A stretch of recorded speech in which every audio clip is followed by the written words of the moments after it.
Today I'm going to be giving you a real update, like real as in it's deep, as to why I've been gone for so long. I know that like a few months ago, back in like October-ish, before then, around then, um, I uploaded a few videos, and then just magically just stopped uploading. So this video is going to explain why. While I play, I'm going to be playing some Adopt Me. Let's roll the intro.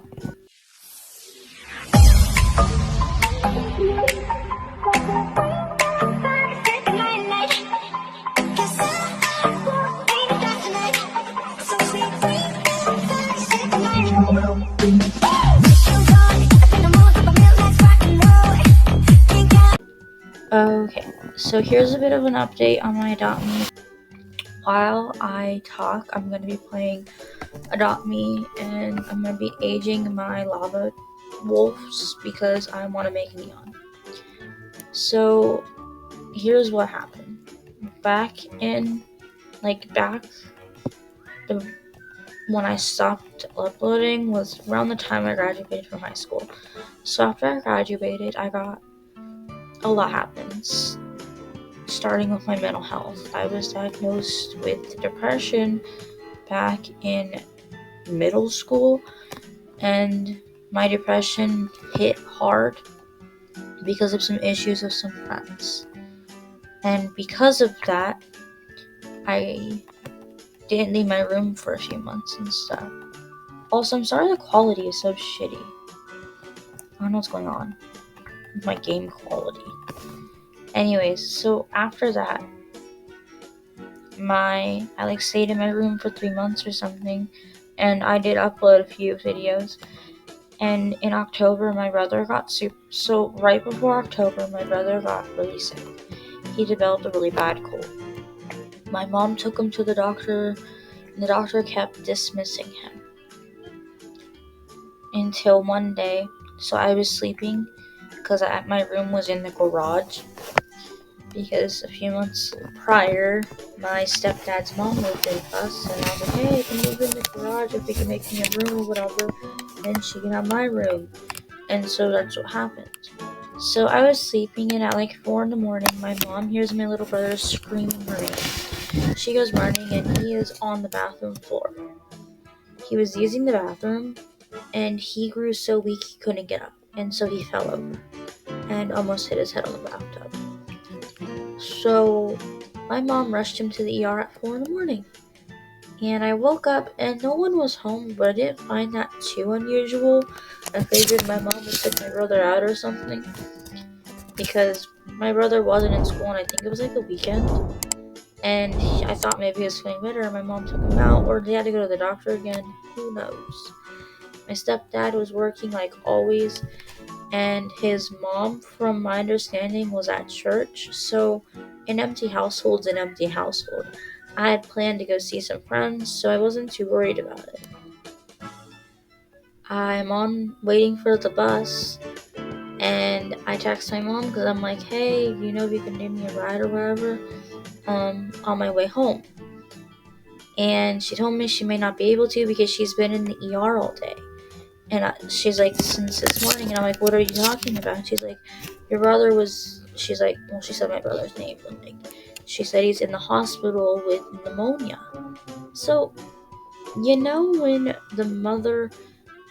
they say that like mothers have their motherly instinct and they know when something is wrong with their kid? Yeah. Don't disregard that. When their kid is sick or something's wrong and that mom says something is wrong, she fucking knows what she is talking about. Don't ever diss her. Because my mom kept telling that doctor there was something wrong, and every time that doctor sent her and my brother home, told him he had a cold. And because of that, he got so sick he developed pneumonia. And I was told that he was in the ER and was going to be there for a few days because he was getting bad. Like, he wasn't at life-threatening yet. he was getting there. And so what happened was I go to my friend, hang out with my friends, whatever, and he's in the hospital for 3 days. Eventually he comes home and he's better. He's fine. Beginning of October, I get sick. I got that cold that he started out with, because he originally just had a really bad cold, but he was left untreated, and it got horrible, and so he developed pneumonia, which, yeah. So I got sick, and my mom quarantined me because, just because pneumonia and all that was the cold my brother had was contagious, and so was pneumonia, and she didn't want me out and about. So I was sick I was sick almost all of October, but 3 days before Halloween, I only had a sore throat and I wasn't hella sick. It was literally just a sore throat, allergies, wasn't helping. And I took COVID tests and I was negative. I didn't have strep throat, none of that. I was able to go trick-or-treating with my little brother and his friend. I was so depressed still, so I didn't plan anything, with friends, so it was just really rough.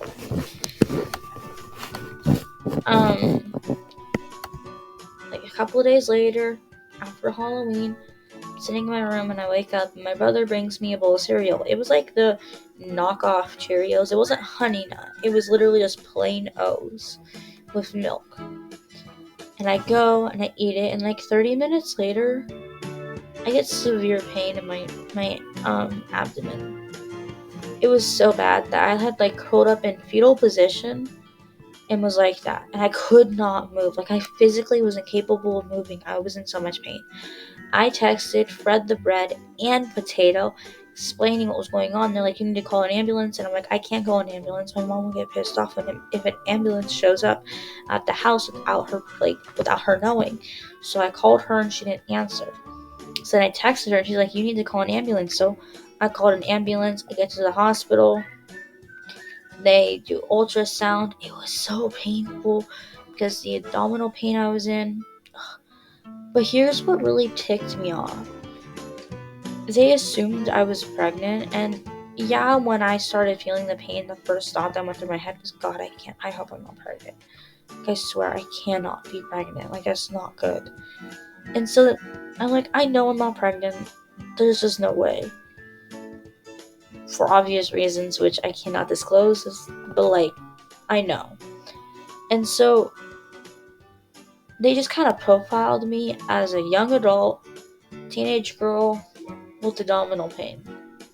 So a ton of nurses came up to me and asked, do you think you're pregnant? Are you pregnant? I'm like, no. And they wanted me to pee in a cup, and I'm like, no, I'm fine. And I later was diagnosed with really bad gallstones, and they gave me a diet.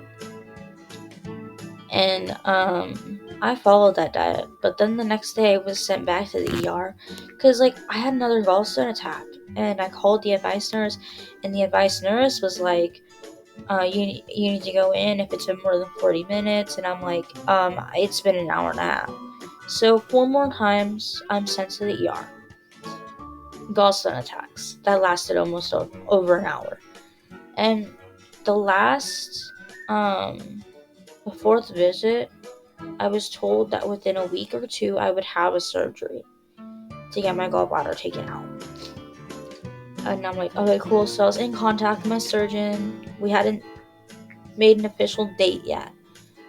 I had one call with the surgeon, and then one other call with the reception lady. And what happened was, for an entire month, so they told me I was going to get a call from her any day now to schedule my appointment. And 2 weeks passed, I hadn't heard anything, so I called. I kept calling. I called a few, not at the same day, but over the span of a month, I called a few times, and I never got a response. No one answered. I left voicemails. I left my name and my Kaiser number, and they never called me back. So then a lady calls me in around second week of December, asking me some questions, pre-surgery stuff, and I'm like, I haven't been scheduled it yet, and she's like, your surgeon didn't call you? And I'm like, no, it's been an entire month and I haven't heard from my surgeon. She's like, had you called? And I'm like, I called a few times, I left a few messages and still nothing. So, she's like, that's really weird, that's not right. And so she scheduled me with another surgeon because my original surgeon decided to ghost me.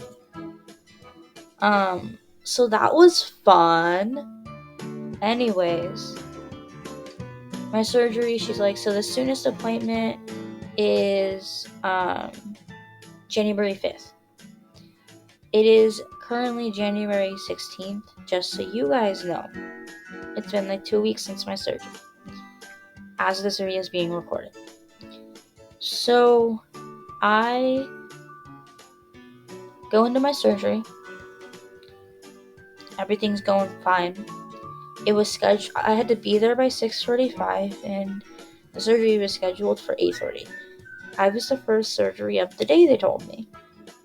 So the surgery went fine, from my understanding. They sent me home around like 10:30, and I was doing great. I was able to get out of bed, go to the bathroom on my own, because like my mom had the same surgery done, and my grandma did, because like it's like a disease that you inherit from, if like your family has it, like your mom or your grandma. Like if they have it, you have a higher chance of getting it because it's something that's inherited or more common in females with high fertility. And the doctor was like, you most likely inherited it from your mom. And I'm like, okay, cool. So I talked to like my mom and my grandma about it, and they're like, it's painful, but like kind of just gotta push through the pain to get out of bed to go use the bathroom. Like it's not too big of a deal. Like it's gonna hurt a lot, but you're fine. So I was dealing with the pain, and that's where I like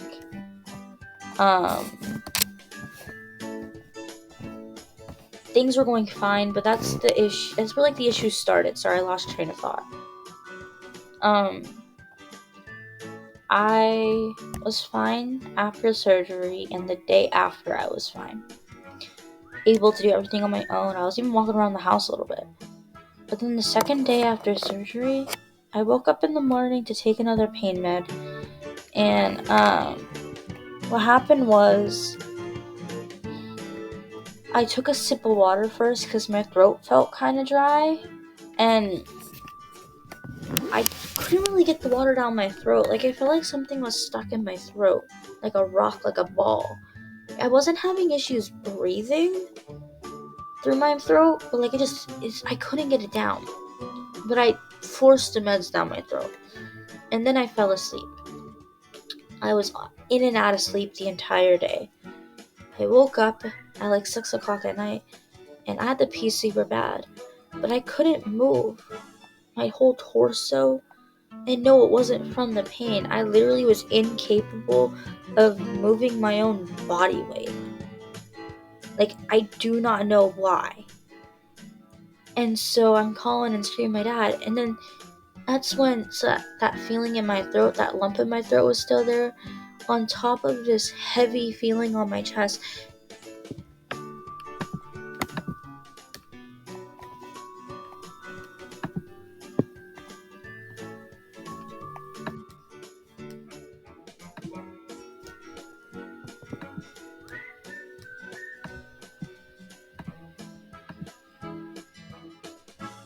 So like, not only could I like not get out of bed and move my own body, my lungs, it felt like something was on my lungs, compressing them. And like I said, that feeling in my throat was still there on top of the lungs, and my lungs hurt too. And so my dad called an ambulance, and they came and they got me out of bed, and they put me and helped me get to the bathroom so I didn't pee myself. So I went to the bathroom, and I come out and I almost fall over, and so they take me in. I guess my dad later told me that they didn't really believe me. They thought that I was overreacting because of the surgery hurt. I wasn't overreacting, just to be clear. And so they take me, put me in an ambulance, and this is kind of where things got a little scary for me. They asked me routine questions: my age, my name, birthday, like what state I'm in, city I'm in, all of that. Then he asked me who the president was. I looked at him dead in the eye and I told him, I don't know who the president is. Then he grabbed my arm and put an IV in my arm. And I learned that when they put an IV in your arm when you're in an ambulance, that means that you're at high risk of death. So that was scary. Go to the ER. I'm there for a few hours, and they tell me that I have a bowel duct leak, meaning it didn't get stitched closed all the way and it was leaking in my body. I popped off on the doctor. She's like, would you like to talk to your surgeon? I'm like, I don't want to talk to my surgeon. It's their fault I'm in this situation. If they'd done their job in the first place and stitched it up properly, I wouldn't be here. I said it way worse than that. And later I like apologized and stuff, but it was really bad because like I couldn't get out of bed and pee. I had to get help peeing in the hospital. You know how embarrassing that was? And I almost fell off the freaking toilet, the portable toilet thingy they put in the room. And it was just a nightmare. Anyways, I'm there for 3 days, and at one point the nurse comes in. She's like, you have a gallstone that is stuck and blocking your liver, and put me in liver failure. And I wanted to leave because I was so pissed off. On top of all the anxiety and panic attacks I was having, they wanted me to see psych. I refused. I'm 18. I was able to refuse. And I didn't need to see psych. They would have made things worse. Anyways, I go, and they tell me that if I go home, I will die. So I'm like, basically I stayed there for 3 days as I got worse before I got better. At one point they told me that if I couldn't pass the stone, they had to emergency surgery to remove the stone. Eventually I did pass the stone, and I was fine. It's been a week since then, and I'm doing great. I'm moving around, I'm eating normal, I'm doing so much better. Now that all that's taken care of, I am still healing a bit, but I am able to upload more videos. From here till I don't know when, I'm going to upload a ton of pre-recorded videos that I never had the energy to actually upload. And that is on me. So yeah. Also, I'm going to be going to college soon. It got put on hold because of the surgery, and the people and teachers or whatever are aware of it, so that's fine. I hope that you guys understand, and sorry this video is so long. I really do hope you understand that.